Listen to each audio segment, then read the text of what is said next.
Hey, I'd like to welcome everyone. My name is Scott Williams, and I want to take a few moments to talk to you today about how it is that I manage my staff. And let me tell you, the simple answer to how I manage my staff is this: I don't. I don't manage my staff, I lead my staff. There's been this ongoing debate, an ongoing argument over managers versus leaders and what particular category that people may fall into. And so I'm telling you, after reading countless books and being in a number of different leadership roles in both nonprofit organizations, corporations, and I worked in politics and in ministry, I'm telling you, I've definitely witnessed the difference between the two. And I had the opportunity as a young leader to work for, a gentleman who was a great leader.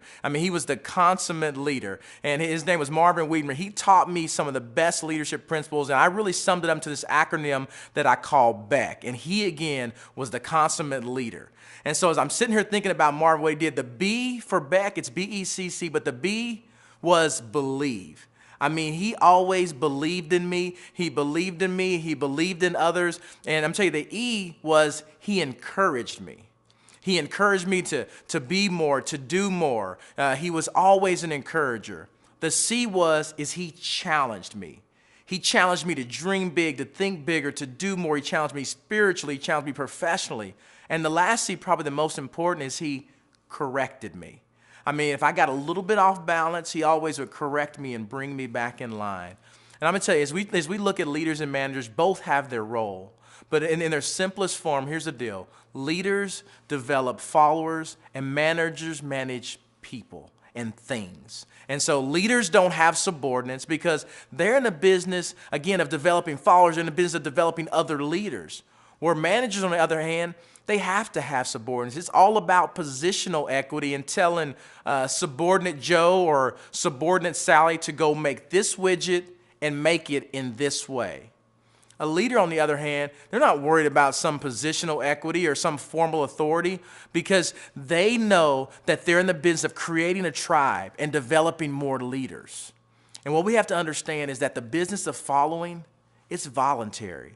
It's a voluntary action. And a lot of times, managers don't even realize this. And so the challenge for most managers, they don't realize that they're managing. They're confusing managing with leadership. And so I'm going to help us to look at these 10 simple category principles and category comparisons that will compare the difference between a manager and a leader. And so the first thing, when it comes to essence, the essence of all of this, managers, they're all about stability. Where a leader, on the other hand, they're all about change. When it comes to rules, managers make the rules, leaders, they break the rules, for the sake of their organization, for the sake of what they're leading. When it comes to approach, it's all about, for managers, all about planning the details. Where a leader, it's about setting the direction, this is where we're going. And when it comes to culture, managers, they execute. And where leaders, they shape the culture. When it comes to conflict, managers oftentimes avoid conflict. Where leaders, they use conflict as an asset because they understand that there's no movement without friction. When it comes to direction, managers like to go down the existing road. I'm going to go this way. This is comfortable. Where leaders, they like to go down new roads. When it comes to credit, managers tend to take credit. Where leaders, they give credit to all those around, those who are making it happen. When it comes to decisions, managers makes the decisions, where leaders will generally facilitate the decision. They will encourage and create buy-in in a healthy way. When it comes to vision, managers tell and leaders, they sell. They sell the vision and direction.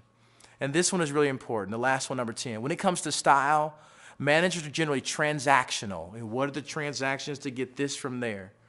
Where leaders, it's about being transformational, transforming people, transforming an organization, transforming a culture. Let me tell you, a great self-assessment for you to determine whether or not you're leading or you're managing is to ask this question. And the question is this: if my position, title, role, or formal authority were removed, would the people that I'm leading still gladly follow me? If you can't answer that question honestly, ask those that are the closest to you to give you a candid answer. Because the reality is that people don't want to be managed. They want to be led. They want to follow a leader. I mean, just think about it. You're sitting there right now. You're listening to people. You don't get excited about following world managers. You don't get excited about following business manager, education manager, religious managers. But you do get excited about following world leaders and business leaders and education leaders and religious leaders. Managers change things. Leaders change the world. I'm telling you this, I remember this quote from an Apple commercial. It was a campaign they did in the 1990s, a Think Different campaign. It featured MLK and Picasso and Gandhi and Einstein and others. And the commercial ended with this line. It said, "The people who are crazy enough to think they can change the world are the ones that do." Be a world changer. Be a leader.